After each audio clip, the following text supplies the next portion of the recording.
Wait, Jurier, he's not alone! Huh? Lorvine and Jurier? No need to panic, you two. I've already told them about our plan. What? After you warned us not to tell a single soul about any of this? I'm skeptical as well.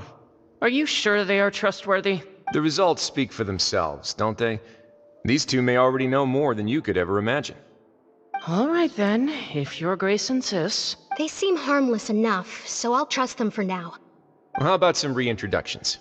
This is Jurier, one of the highest-ranked researchers from the Fontaine Research Institute. He used to work under Edwin. I trust that you've heard of Edwin? Good. Saves me a bit of time explaining. Edwin's main areas of research were archeum and gravimeters. As his assistant, Jurier is quite familiar with them as well. I hired him to be my technical consultant. You want to blow up the fortress of Meripede? Ah, what a lovely idea. I'm already imagining it in my head. Gotta admit, I'm tempted as well. Guys, focus! Focus! That taskmaster over there is Miss Lorvine, and is also one of my technical consultants. While Jurier used to be Edwin's assistant, she used to be Jurier's assistant. Ooh, are they together? See, everyone keeps asking this question. Are you too sure you're not a couple and just using your work as a convenient cover? Your Grace, I am not in a relationship with this man. If I dated her, I'd officially be madder than Edwin. Jeez, forget I said anything then. Follow me. Whoa, there's another door that goes right up. Your constant amazement makes it seem like the fortress can do anything. But Paimon really thinks everything's super cool.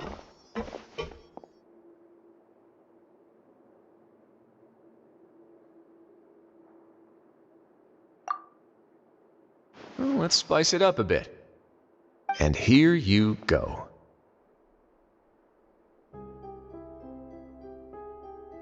What a huge ship? This is also a production zone that Paimon's never seen before. What's going on? How much do you know about Fontainian history? Not much at all.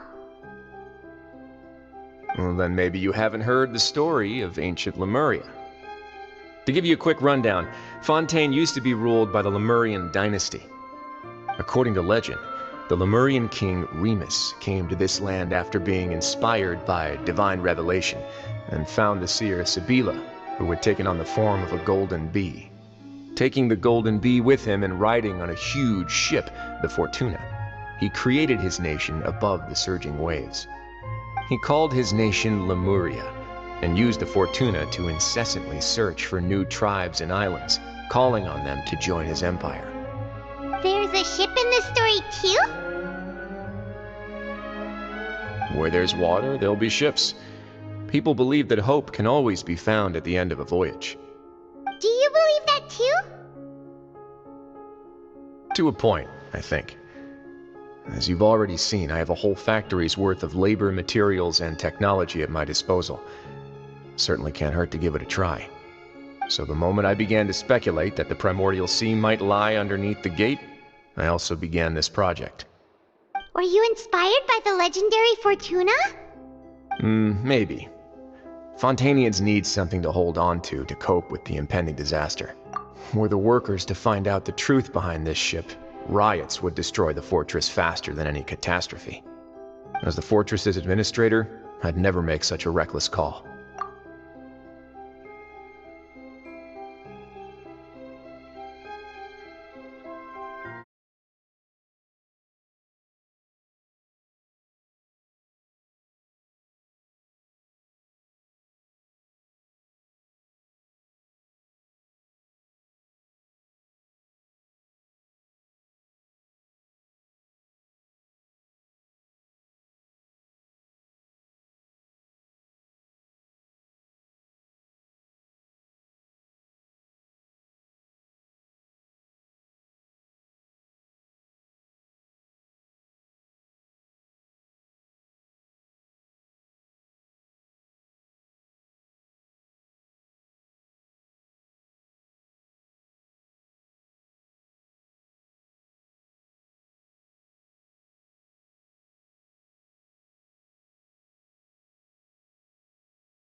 Alright, that's enough talking for now.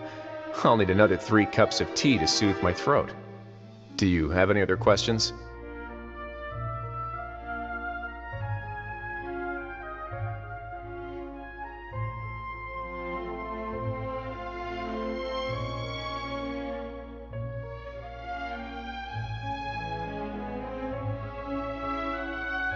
Seems like you're good. Come on, I'll take you back.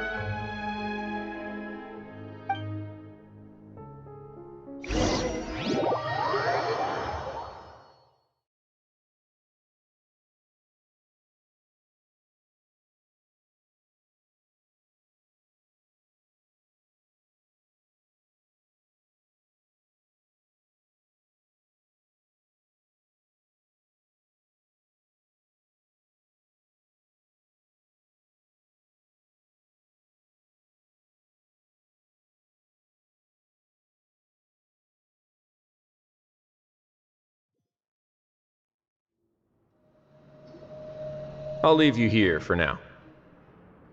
Oh, thank you so much. No worries. But don't forget, it's up to you whether or not you want to share what you just saw. What you do from here on out will likely affect those 3 as well.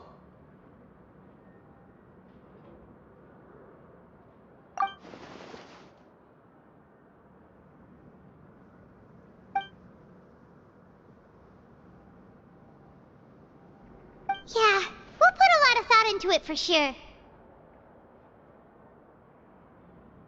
Great. I look forward to what happens next.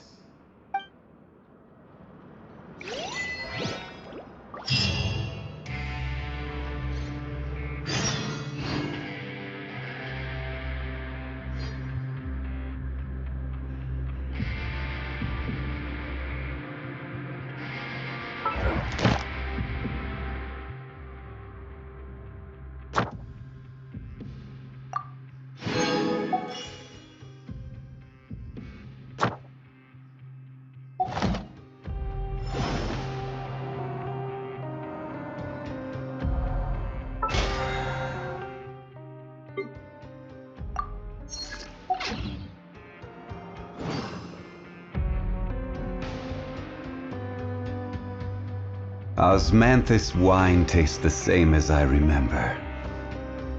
But where are those who share the memory?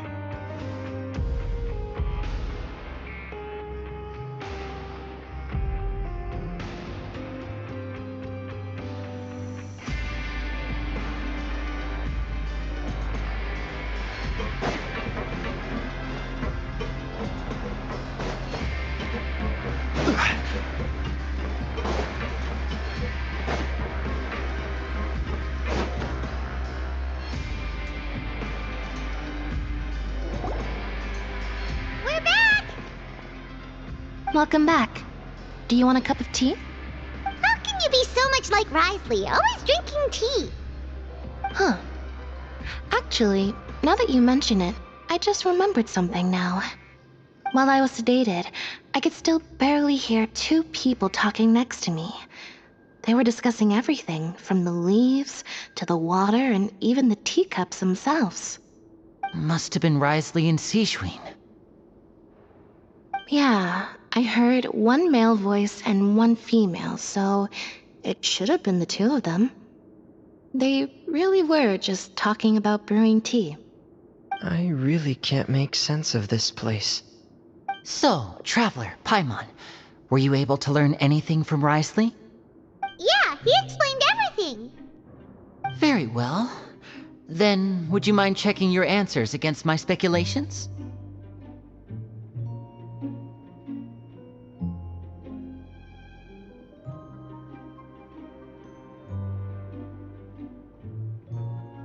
Yeah, I took the time to rest, so I'm feeling a lot more relaxed now. Nobody else is around, and Miss Sijwin is also busy with something or other, so let's just talk here. All right, then I'll posit my theories. I asked myself 3 questions. Firstly, why was Fremine affected by the primordial seawater? It was because he dove into the sea. My theory is, The long-lost primordial sea is probably very close to the fortress of Mirapede. Ooh, he's good. He got that right on the first try. That's our Linny. Secondly, Risley's attitude changed dramatically during the course of our stay here. He ignored us completely at first, then suddenly roadblocked us. Why? I spent quite a long time thinking about this. If he has been monitoring the Fatui since the very beginning, he probably ignored us at first because he was hoping we could find Master Child for him. What's more, the Fortress of Mirapede is not part of Fontaine's court system, nor does it report to Udex Nervulet. Risley is basically the king of a no-man's land. As long as the fortress doesn't do anything about Master Child's disappearance, Father can use it to pressure the Fontaine authorities. And while the two factions are pitted against each other, Risley will be free to move between the parties of interest. If I had to guess, he probably has something that he's working on himself. It's likely related to the secret of the infirmary, but I just can't think of what it could be. You're super smart. Thanks so much. Then finally, there's the last question. If Risley does have a plan, what could it be? All I know for now is that his plan probably has something to do with the changing nature of the seawater. He's even gotten Cloran to help him out. That can't be the full extent of what he's doing. There's probably a secret passageway behind the block in the infirmary, and there's something big in the fortress that most people here never get to see. He has a bargaining chip, and it could be important enough for Father to deal with him directly. I don't have enough information, so I have no idea what his chip might be. But let me guess. You have the last piece of the puzzle.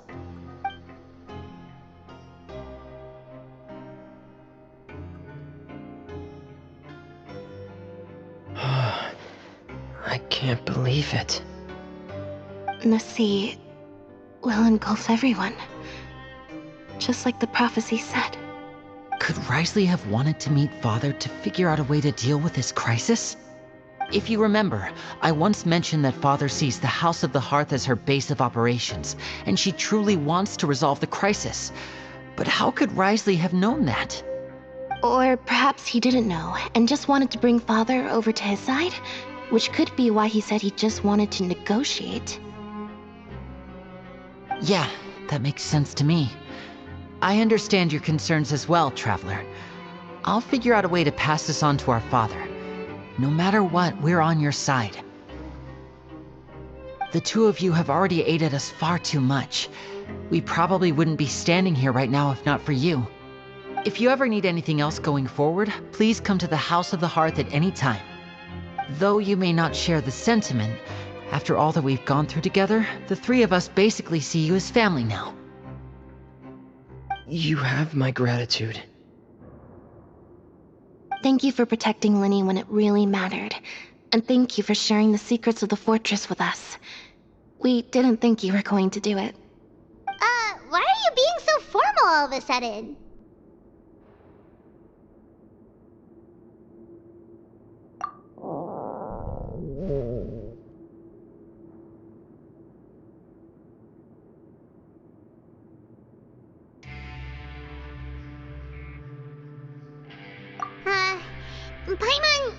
Paimon's hungry. Oh, you've done so much already. Go get some food. Alright, then we'll catch you guys another time.